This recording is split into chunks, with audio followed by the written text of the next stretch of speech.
Salut YouTube, on se retrouve aujourd'hui alors pour deux vidéos. Là, c'est la première que je fais. Je mettrai la deuxième qui sera un tuto d'ici une petite heure.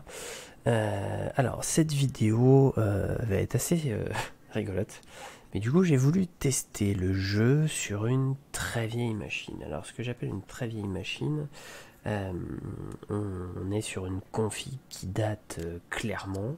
On va avoir un processeur AMD FX 4100 quad-core, une 750 GTX Ti avec 2 Go de RAM, et on a 8 Go de RAM sur le PC. Bien évidemment, pour continuer dans la catastrophe, le jeu est installé sur un vieil HDD et pas du tout sur un SSD. Alors, les résultats, je vais vous les mettre en vidéo, hein.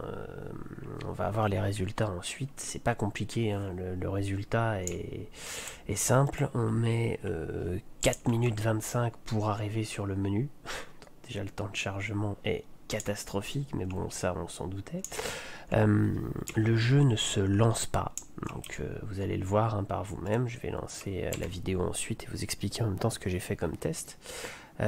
Par contre, on peut lancer, et c'est là où c'est intéressant, on peut lancer un Arena Commander.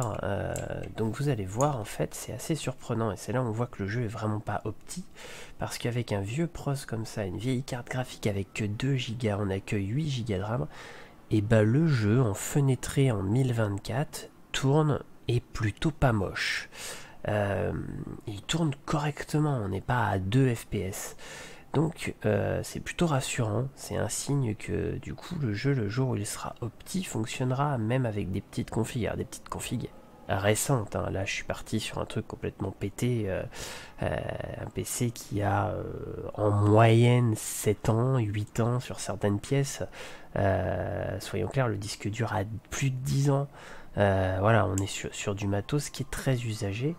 Et pourtant, on arrive à lancer l'Arena Commander. Alors, je vous mets ça tout de suite, hein. Là je papotais sur une petite balade parce que je vais préparer ma deuxième vidéo ensuite. Mais je vous mets donc le test et je continue mon explication. Alors, avant de vous mettre le test, j'ai fait un petit raccord. Pour le coup, c'est pour ça que je vais changer le titre de la vidéo.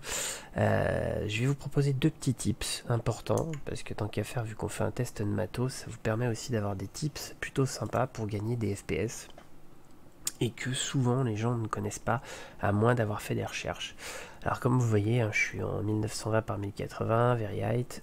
Par contre, j'ai coupé la V-Sync, et j'ai coupé le film grain, et bien évidemment, j'ai supprimé le motion blur. Alors, ces options-là, clairement, si vous les supprimez, vous allez gagner facilement, et c'est pas une blague, hein, vous verrez par vous-même, vous allez gagner facilement 5 voire 10 voire selon les configs jusqu'à 15 fps.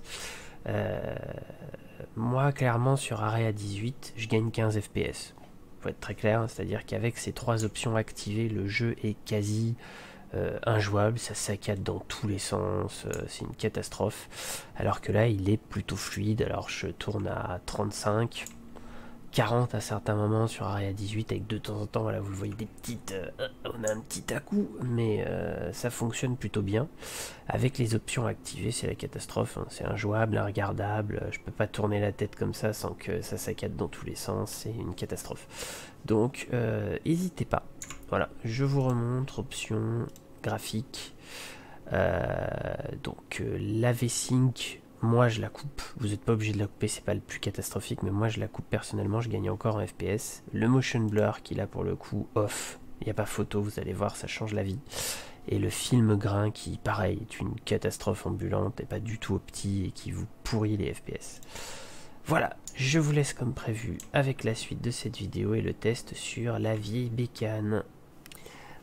Alors comme convenu, voilà donc le test que j'ai fait ce matin. Donc je vous explique un peu, là je suis dans l'Arena Commander, je fais un test voilà, de fluidité. Alors on est en 1024, hein, la résolution est pas très belle, ça vous permet de voir quand même que c'est fonctionnel. Alors c'est assez impressionnant, je vous remettrai donc la liste des composants du PC dans la description.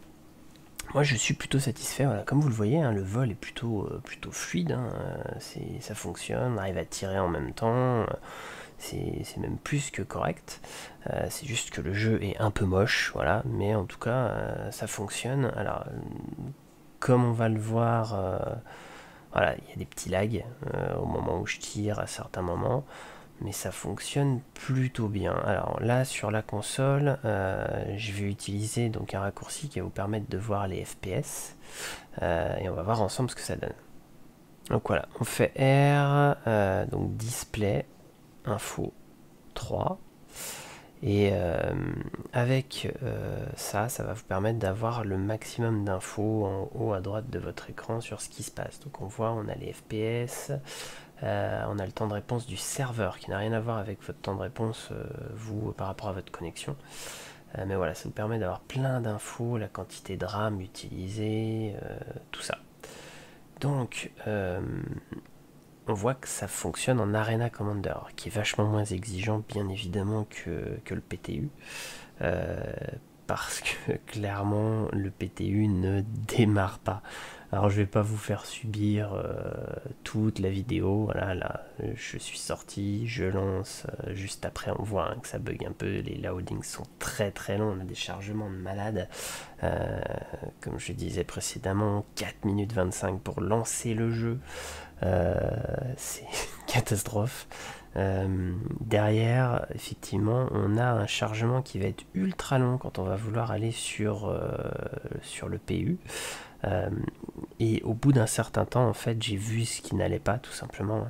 C'est que j'ai pas du tout assez de RAM. C'est-à-dire que le PC étant déjà faiblard, on a une carte graphique avec 2 Go de RAM, plus on a que 8 Go de RAM sur le PC, et donc il en reste plus que 6 une fois que Windows a mangé. Ce qui fait que là, après encore 4 bonnes minutes de chargement, on a une saturation de la mémoire. Vous allez voir, ça se met en rouge. Pareil, je vais couper le chargement et vous remettre. Donc voilà, ça se met en rouge à ce moment-là. Et donc là, c'est mort. Hein, tout plante et le jeu revient sous Windows. Mais voilà, c'était sympa en fait d'avoir au moins ce petit test. Je vous dis à bientôt sur YouTube. Salut tout le monde.